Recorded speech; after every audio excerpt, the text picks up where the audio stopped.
कहते हैं कि समय सब कुछ मिटा देता है, पर कुछ चीजें ऐसी भी होती हैं जो समय को ठहरा देती हैं। ऐसी ही एक रहस्यमय बावड़ी है, सन 1043 में बनाई गई, पर आज भी ज्यों की तो खड़ी है। सबसे हैरानी की बात यह है कि इसके मजबूत खंभों में ना तो चूना है और ना ही सीमेंट, फिर भी इसकी मेहराबें आज तक 1 इंच भी नहीं हिली। इसे बनवाने का श्रेय जाता है जादौन शासक राजा विजयपाल, जिसकी पुष्टि 1043 ईस्वी के शिलालेख से होती है। लेकिन यहीं से शुरू होता है सस्पेंस, क्योंकि ये वही किला है जिसे इतिहासकार मौर्य काल बताते हैं, यानी करीब 2500 साल पुराना। मतलब बावड़ी और शिलालेख तो 1000 साल पुराने हैं, पर ये धरती, ये किला इससे कहीं ज्यादा पुराना है। और सबसे चौंकाने वाली बात, इस जगह को बाणासुर की नगरी कहा जाता है। वही बाणासुर जो पौराणिक कथाओं में राक्षसों का राजा था। तो सवाल ये उठता है, क्या ये सिर्फ एक ऐतिहासिक स्थल है या फिर इसके नीचे कहीं दफन है एक ऐसा रहस्य जो हजारों साल से छुपा बैठा है। इस भयानक किले से मैं जब नीचे उतरा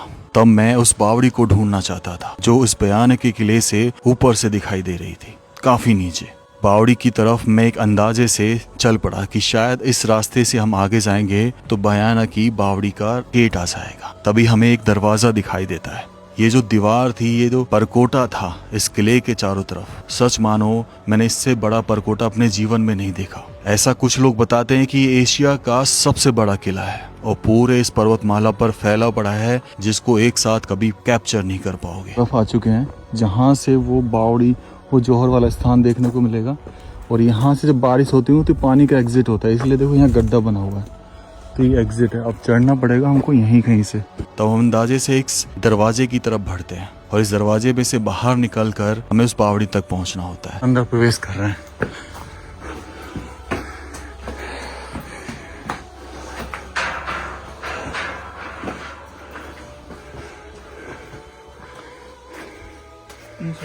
कहाँ है बावड़ी?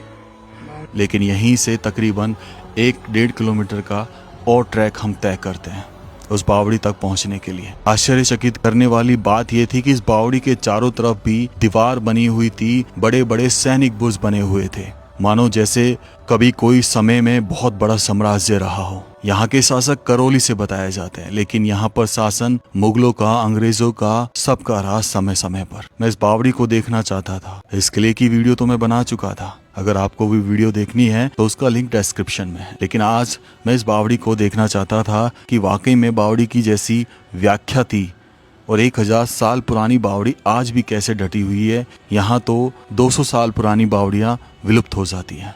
ट्रेल चली आ रही है तक और हमें बावड़ी ढूंढनी है स्टिल। गलत तो नहीं आ गया अपन? ये हम पीछे की तरफ पहुँचे हैं, यहाँ से ऐसे ऊपर जा रहा है ये रास्ता और इसके अंदर है वो बावड़ी। चलिए भाई। यार ये सैन्य बुर्ज देखो आप, कितने विशाल सैन्य बुर्ज हैं ये अपने आप में। और ये पीछे का दरवाजा, ये अलग ही ये रैंप वाला दरवाजा है भाई।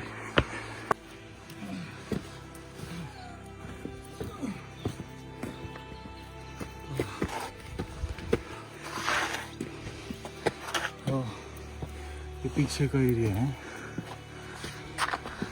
यहाँ से देखिए रास्ता होना पड़ा है। और वो रही सामने बावड़ी।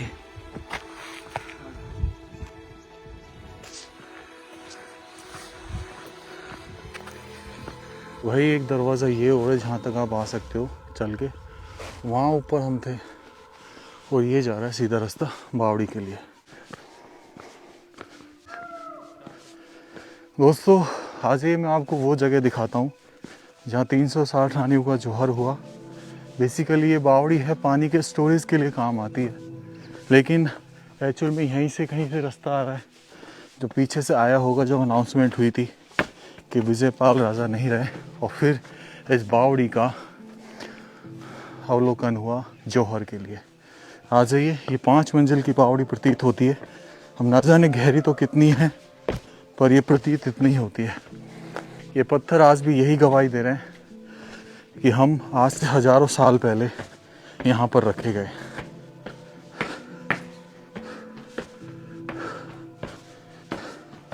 इस बावड़ी की बात करूँ तो फर्स्ट इम्प्रेशन यही है कि बेहतरीन बावड़ी। ऐसी बावड़ी मैंने अपनी लाइफ में बहुत कम देखी है जो इतनी नक्काशी के साथ बनाई गई हो। 3, 4, 5 दिख रहा है, पानी भरा हुआ है नीचे, और थोड़ा सा कहीं ना कहीं मुगल जो मुस्लिम कला थी उसका मिश्रण इसमें नज़र आता है थोड़ा सा। लेकिन सामने अगर आप इन स्तंभों को देखेंगे तो वही अलंकृत स्तंभ जो हिंदू शैली में चली आ रही थी, हिंदू परंपरा के तहत, वो लगाई गई है। ऊपर के काफ़ी खंभे टूट चुके हैं, लेकिन इसमें प्लास्टर का यूज़ नहीं किया। हालांकि इन जगह पर जैसे ये दिख रहा है तो ये बाद में छेड़खानी हुई है, प्लास्टर हुआ है, ये कला बदली गई है। शायद मुस्लिम कौम का जब शासन रहा हुआ तब ये कला लाई गई है अभी यहाँ पे। और अभी भी देखो पानी है यहाँ पर डीप में। बगल में आ जाइए, पहले वो कुआं देख लेते हैं, और बहुत संभल के अगर कभी आप आए यहाँ पर, क्योंकि भाई ये सिर्फ खंभों के सहारे डटी हुई है। यहाँ से ये सीढ़ियाँ उतर रही हैं हालांकि नीचे जाने के लिए, और पीछे ये कुआं आ जाता है। पीछे का ये पकड़ लेना। और ये इस बार क्योंकि पानी, बारिश अच्छी हुई है तो पानी जो है इतना लेवल तक ऊपर है। और ऊपर तो देखो, ऊपर अभी भी यहाँ पर ढाणे हैं, तो कभी रानियाँ जो है उनकी जो दासियाँ होती होंगी वो यहाँ से पानी ले जाया करती होंगी इस विशाल कुएं से, इस विशाल बावड़ी से। और ऐसा हमेशा रहा था कि बावड़ी तक क्या होता था, एक सुरंग आती थी ताकि रानी, क्योंकि चेहरा नहीं दिखाती थी ना, उस सुरंग के जरिए वो यहाँ तक आती थी छुप के। डेफिनेटली वो सुरंग जो थी तकरीबन 1000 साल पहले बनाई गई होगी, और उसका कुछ अंश इस दीवार से भी दिखाई देता है। ऐसा लगता था कि इस दीवार के सहारे या इस दीवार के ऊपर ही छत रही होगी, वो सुरंग रही होगी जिसके जरिए रानी या दासियाँ यहाँ तक आती थी, क्योंकि उस समय महिलाओं को अपना चेहरा दिखाने की अनुमति नहीं होती थी। और इस बावड़ी में आके स्नान करके, और यहीं कहीं मंदिर भी होना चाहिए था जिसकी वो पूजा करती होंगी। लेकिन इतिहास इतना पुराना हो गया कि अब कुछ भी सही ढंग से बताना इम्पॉसिबल सा है। तो अद्भुत बावड़ी, अद्भुत। सामने वो जो आपको चौकोर सा जगह दिखाई दे रही, चौकोर सा आला, एक्चुअल में ये आला उजाले के लिए यूज़ में होता होगा। इनमें दिए, लालटेन रख दी जाती होगी इन सभी आलों में, और इसलिए यूज़ होता होगा। तो इसको बनाने में जब कला उकेरी गई होगी तो कई सौ साल लग, कई दशक लग गए होंगे मेरे हिसाब से। गजब। तो कैसा लगा व्लॉग ज़रूर बताना। मैं काफ़ी अच्छा लगता है ऐसी जगह आके, और ये बची रहती तो और भी अच्छा लगता। राम राम सर सभी को। खंबा गणिसा राजस्थान, मेरा देश मेरा भारत। आपको ये वीडियो कैसी लगी जरूर बताना। राम राम सर सभी को। खंबा गणिसा राजस्थान, मेरा देश मेरा भारत।